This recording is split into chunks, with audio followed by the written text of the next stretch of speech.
So for this video, I'm going to be working on a painting from start to finish. So this was a demo piece for a class I taught called The Stillness of Life. And in this class, I encouraged everybody to paint a still life that didn't suck. Because personally, I just can't get any joy out of painting like flowers in a vase. Or other objects. It's just horrifically boring for me. So I decided that, still lives have their value, of course, which is why people paint them, as a teaching tool and as a learning tool for sure. But, why are we always using the same sort of thing? So you can see off to the corner there that is my still life, right? It's just you put some objects down, light it with some fabric or whatever, and you've got a still life ready made. And you can use whatever object you have that you actually want to paint. So in this case, it was my favorite My Little Pony, a turkey leg, or a turkey foot rather, holding a blue sparkly crystal. So there you have it. There's my still life. And so I set this up, and for the duration of the piece, I didn't move it. And so the lighting was always the same, which is very important for a still life. And the fabric was always the same, et cetera, et cetera. So this is like working with a live sitter, except a live sitter that doesn't move, right? So you're not working still lifes. I would highly recommend not to take a photograph of because that almost defeats the point. Then you're just working from a photograph, and then you can be painting just about anything, and why bother painting a still life from a photograph? So you got to do it in real life, IRL, right? And so here you just see that I have drawn out my image. And now I put my red ground on. I always use red oxide acrylic because I just like diving right in with the white after I do the red. So that makes it easy for me to do that. And so I just drew out my image, my Little Pony and turkey foot. And then I just went over it with a classic Bic pen. So nothing fancy about the pen. It's just a normal, super cheap Bic pen. As opposed to kind of like oil painting, or if I was just doing oil painting by itself, I would never use a Bic pen because it can come through the oil if you're not painting very thick. But in this case, because you're using, if I'm not mistaken, I'm actually using egg tempera in this painting, not casein.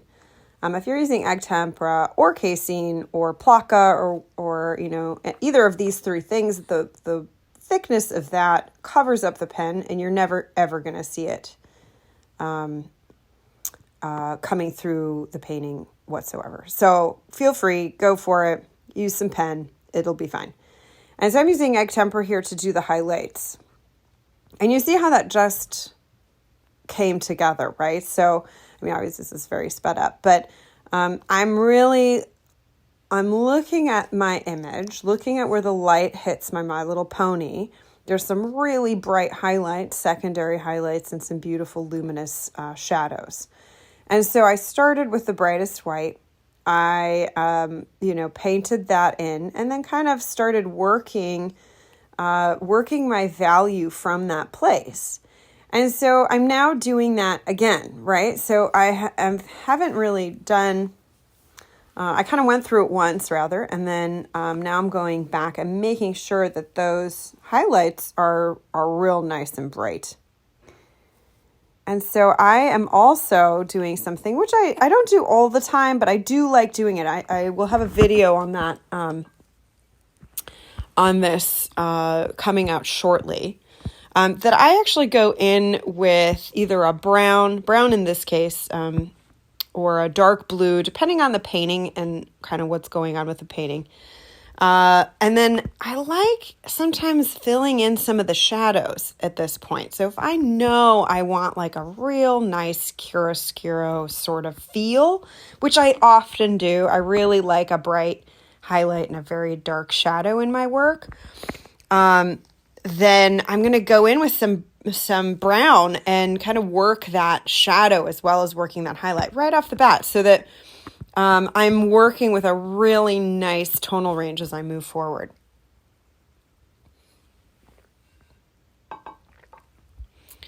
So now I've got my yellow glaze on. All I did was, I love Indian yellow. It's one of my favorite colors. And now I've transitioned to oil. So for my glazing medium, I always use liquid. I've tried a million other things, and honestly, over the last, like 20, not quite, almost 20 years, let me not age myself, almost 20 years I've been doing this. Good God, it is almost 20 years. Anyway, almost 20 years I've been doing this technique. I just have gone back to liquid because it just works for me. It's the right consistency. It's the right transparency, while still maintaining a little bit of tooth without getting too gummy. So I just love it. But, find your unicorn and stick with it. And then I'm going back over same deal, right? Go to the highlights, work it through. We get the values correct. Oftentimes I find that in the second layer of white, I get a little more specific. And it's not that I don't mean to be specific the first time. It's just there's so much to kind of get down that invariably I just, you can only do so much on the first layer. And so it needs to just, you need to have that second layer of white to kind of really get into it. And so, really get those highlights, really start getting that tonal range. And here again, I am using a little bit of brown because as you can see in my reference, right there, the shadow and highlight are real contrasty. So I want that as part of the underpainting in each of these layers as I'm moving through it into the final stages where I will add color. And so here I have applied the blue glaze as well as the final white. You can see there that there's the highlights, really nice and bright. You can see that I have that lovely luminous shadow where I've been applying that dark umber color in each of the previous underpainting layers. And so now I've started to glaze in some color. Glazing black is always, it's a funny thing. Black is such an interesting color to work with when you're working with a Mische technique. Because of course in real life, black is never just black. There's always a lot of colors in there that you, that you're kind of inherently just, combining together in your mind's eye and calling them black, but they're not all black. So the Mische technique is kind of a great way to have a luminous black, which I love. It makes me think of the alchemical black sun, right? It's this idea that internally, kind of in our shadow, there shines a black sun. And, that's kind of the Jungian way of talking about it. But in the alchemical way, it's, the darkest part of the negredo phase, the putrefaction phase. There's a light even within that darkness that is darkness itself. It's meant to be almost like a koan. So painting black with the Mische technique has this sort of black sun quality that you're trying to maintain lightness in the darkest part of your painting.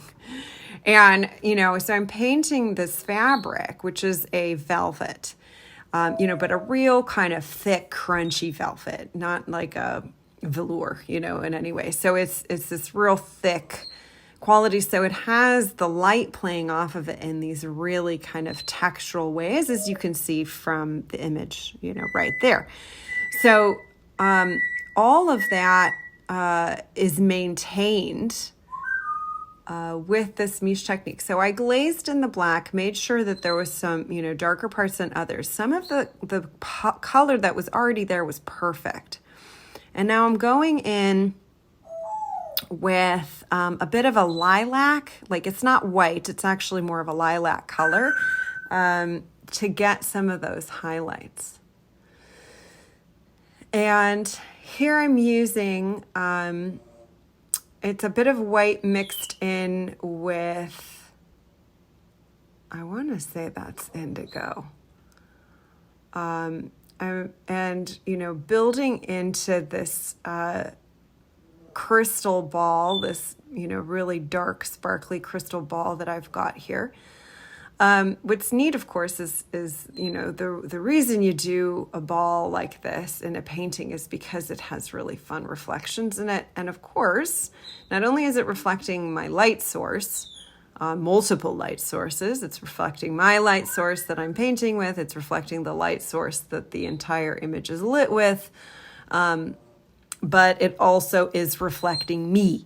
So I've got a tiny, which you can kind of see there in the center. So I've got a light source in there and that's behind me. And so it's backlighting my reflection. And so it's fun to include, if you're going to paint a still life, it's fun to do some kind of crystal that's like this, because a wonderful way to learn luminosity is to paint luminosity in something that you're actually seeing. And what this can afford you is that once you've painted this, you get the feel for it, so that when you do something out of your imagination, you've done it before in real life, and so your imaginary version of it is going to be more informed in your actual experience. And so there's something to that, because oftentimes when we paint from the imagination, while in some sense it's nice to just freewheel and let it all go, there's a way that we can connect to people in the world around us with that image if it's kind of couched in a touch of reality, right? So it almost it makes it like extra imaginary if there's something that's a little bit real about it. It then starts going into the realm of the uncanny, and that's really powerful as a way of creating art. So here I am. You see I've done the pony's hair a bit, and I didn't do much. I really just put the red glaze over it. Same with her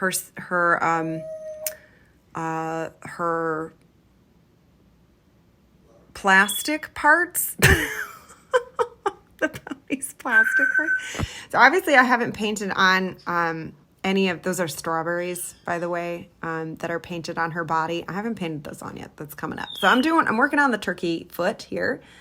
And the nice thing, there isn't too much to do here. I'm just kind of filling in some of the highlights and shadows. Like turkey feet, just like all bird feet to some degree, has a scaliness to it. And, like what dinosaur feet must have looked like, because they are dinosaurs. And so you get this kind of wonderful scaly quality texture, with some highlights and shadows there. So that's all I'm doing right now, is just kind of working on those, filling it in. Here again, now that I've kind of done the foreground some more, I'm going to go in and glaze another black into the background. And I am using an ivory black, so nice thick black. I was using a Mars black before, and I think I've now switched to an ivory black. So one is a little more transparent than the other. So I'm kind of getting in that velvety thickness with this color, and you can see just how effective that is, just real fast. And so now here I am doing some of the shadow on the pony. Like I said, it's real close, like color-wise. You can see that it matches really, really nicely with what's behind with my reference image. And you can get the sense of the light. You can get the sense of what's really happening. And so really just getting in some of those shadows, darkening, crispening up, again, because I don't want this to look like a real pony. This is a plastic pony. So it needs to look like a plastic pony. I think that's part of the fun of doing something like this, is it's got to look like the thing that it is.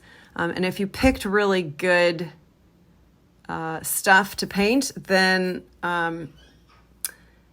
it has its own meaning because of it. So that's what's fun about still lifes. And of course, that's why traditionally people paint them, is not just, you're not, and think of like what a Dutch still life is, so kind of the epitome of what still life practice can be is a Dutch still life, a Renaissance and post-Renaissance Dutch still life, I think, is kind of the pinnacle of still life creation ever, and maybe ever. Right, but they're allegories often. They are trying to tell a story with the images that they have chosen to represent, right? Think of, some of them that have whole plates of food and meat, and, somewhere in the distance there's, of course, like there's a skull or a skeleton, or oftentimes like a dead rabbit or something like that, right? Like there's a whole story happening there of, time, and that these things don't last forever, that life is about life and death and birth, and, all the juiciness of life is something that comes to an end.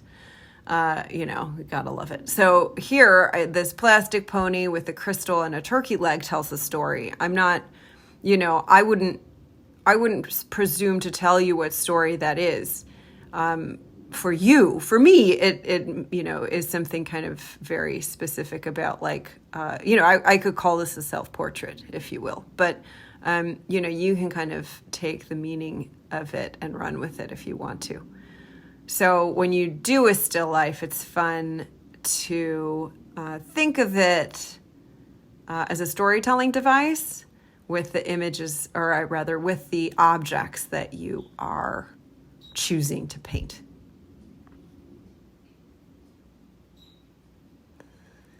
And so you can see kind of over time how that second layer of red, made the hair that more vibrant color. Here we go. Zoom. You can kind of quickly see a close-up there of what's happening.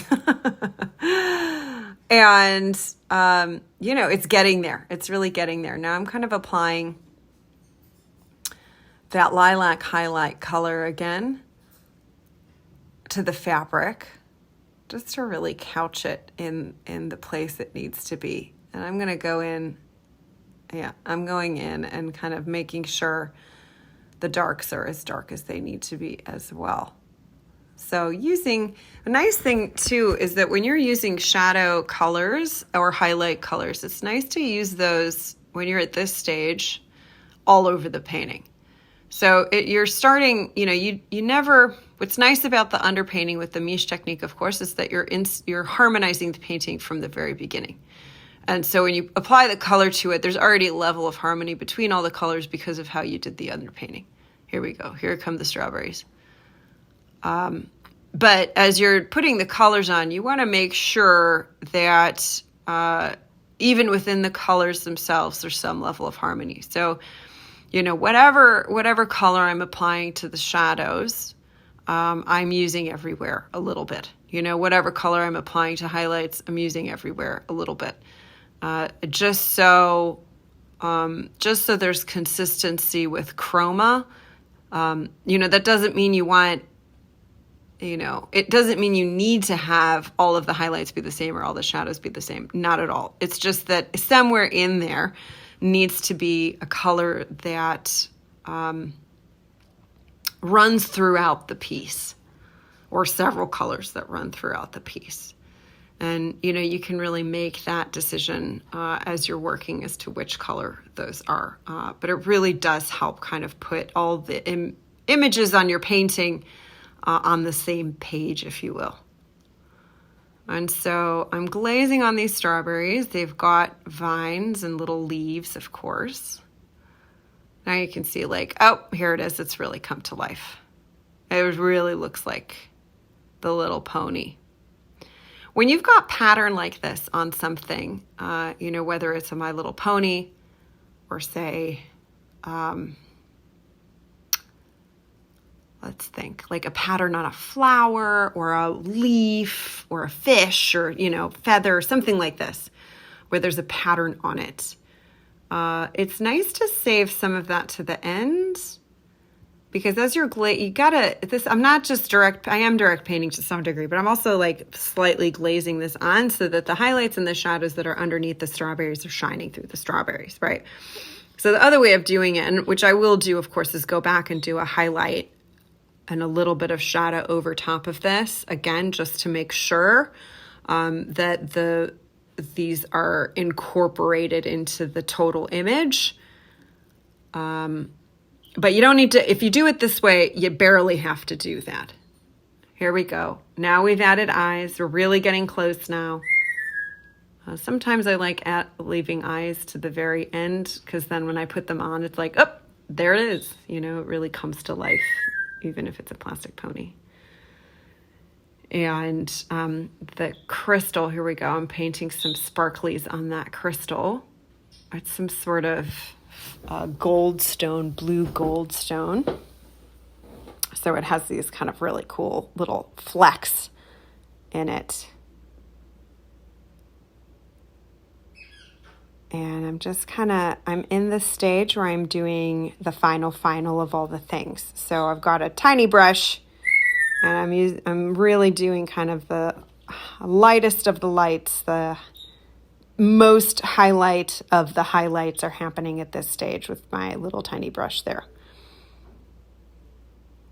And, you know, if I want to bring out some of the very specific hairs, I will do that at this stage. You know, kind of really triple checking that same thing even with the shadows. I'm going in, making sure that my shadows, there's like the darkest part of the darkest part in there, you know, and same with the lightest of the lightest. I like leaving that to the very end, because it, you know, that's when you know it's done. Once you do that, and if there's nothing else that's screaming at you, you know, or nothing else that's whispering at you, even at the painting, then you're good. This is where you can rest knowing that it is complete. And so these are just the little tiny details. There we go. I'm doing the little glaze of highlight on the butt over the strawberries, glazing the turkey leg, just adding in some of those highlights. Little sparkle, light sparkles on the hair. And of course, you know, the pony is also reflected into that crystal. So you can kind of see there that there's some red, and there you can see her hair reflected in the crystal. And there she is. There's your turkey leg, foot, and the various lights in the crystal. There's her tail, which I'm particularly proud of. There are the strawberries. You can really see the velvet in the background, and those shadows really make her alive and like a plastic pony. I hope this shows you that still lifes don't have to suck, and you can have fun with them and learn something for all of your other work. And thanks for coming along the ride, and like, subscribe, share. Thank you so much.